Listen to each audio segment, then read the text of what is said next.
on homosexuality in the Old West. Now, in the heroic and historic accounts of the Wild West cowboy, sexuality, especially homosexuality, is rarely, if ever, mentioned. But the story and presence of gays, lesbians, and transgender individuals in the American West is as old as the Wild West itself. For example, Native Americans openly recognized and accepted alternative gender. Those who preferred to dress, work, and live as the opposite sex. Many Indian tribes all over North America viewed men skilled at women's crafts and women skilled in male activities as extraordinary people, people that were blessed by the Great Spirit. The Native Americans viewed these individuals as integral, productive, and valued members of their communities. Individuals that combined both sexes were known as berdachis and often held a high rank within the tribal society. In Lakota culture, the half-man, half-woman, the Winkenke, a man who lived and dressed as a woman, was both accepted and respected. Women in Lakota culture who did not want to marry men and chose female partners instead were known as Kaskalaka. They were perceived as very powerful beings. Their female relationships were considered sacred relationships. And these special relationships were united and validated by a rope dance ritual ceremony. The rope was intertwined between the two lovers, binding the female couple in this life and the next.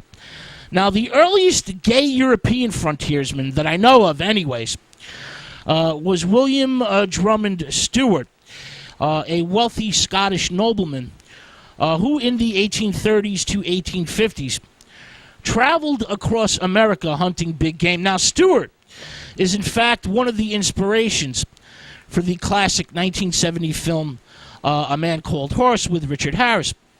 Now, Stewart, on one of his big hunting game travels, meets French-Canadian trapper Antoine Clement. They become lifelong lovers. Their relationship was accepted as no big deal on the frontier.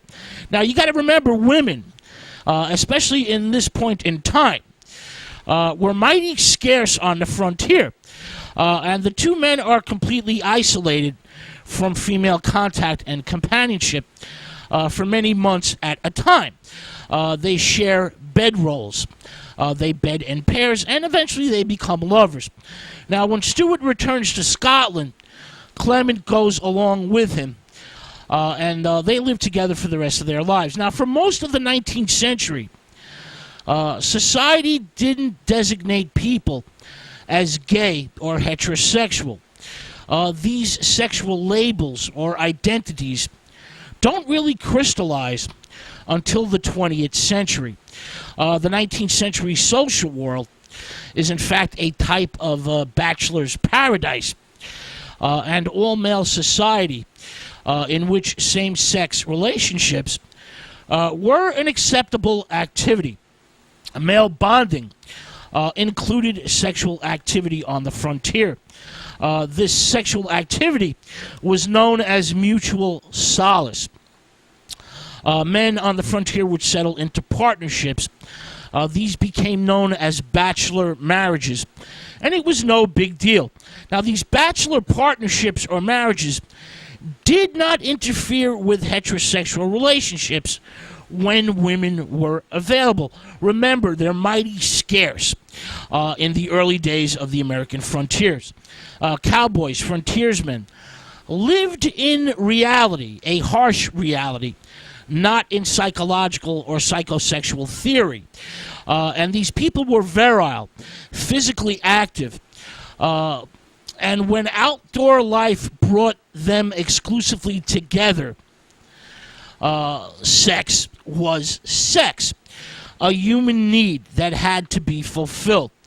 Men and women were allowed to express same-sex intimacy. As I mentioned, they shared the same beds at night.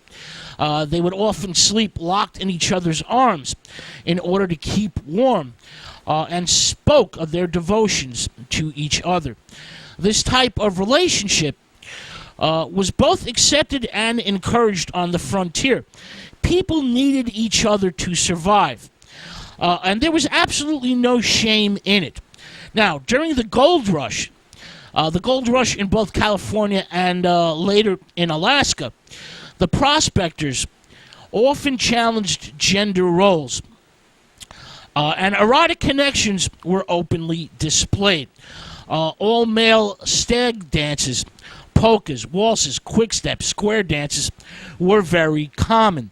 In these dances, men would take the part of women, and the prospectors whooped it up with these whiskey-soaked female substitutes.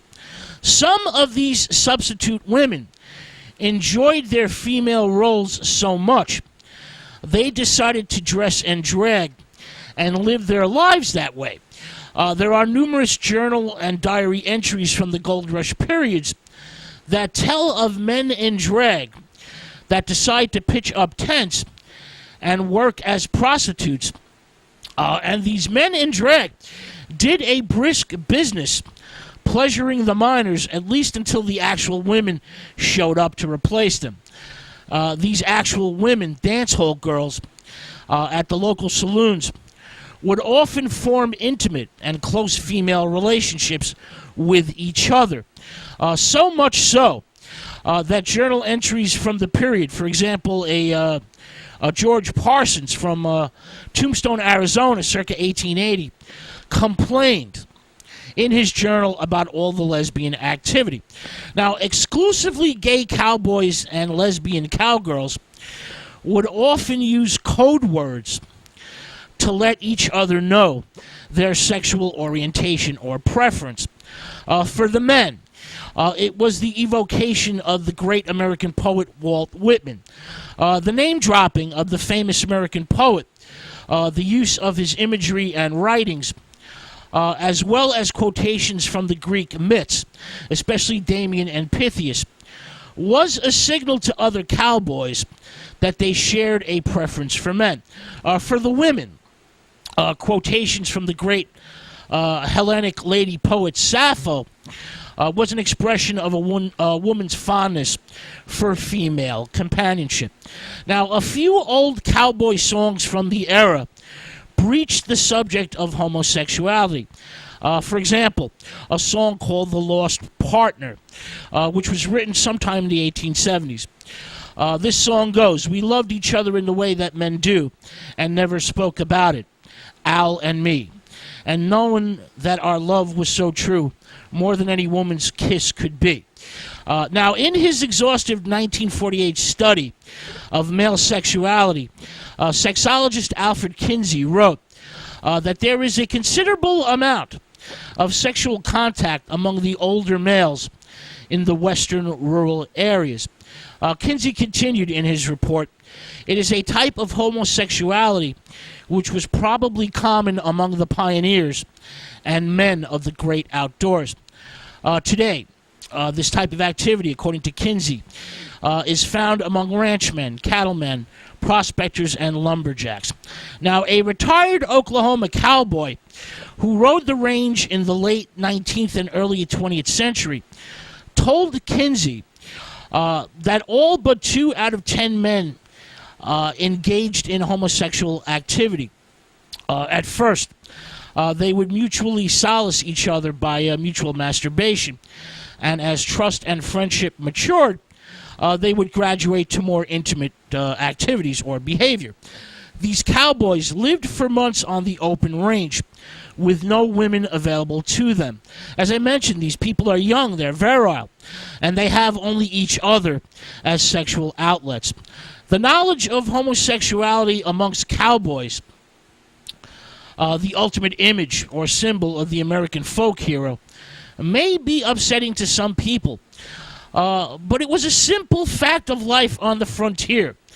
that should not be neglected or ignored by Western scholars and historians. Now, the quintessential movie cowboy, the great Randolph Scott, may have been a very macho frontier hero on the silver screen, but in real life, Mr. Randolph Scott was a very effeminate Southern gay gentleman, reminiscent of Tennessee Williams or Truman Capote, for example. Scott lived together with the great Cary Grant. They lived together as happy lovers for several years in the late 1930s and early 1940s. All of Hollywood knew about their love affair, and nobody really gave a damn about it. Grant and Scott kept it private, kept it quiet, and they dated pretty young starlets for movie premieres and Hollywood parties. Even the press knew about their sexual relationship, but the press respected privacy back in those days, and their homosexuality was kept out of the newspapers.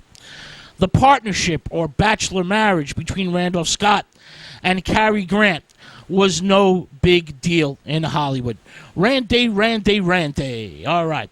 With that thought, we're going to take another musical break.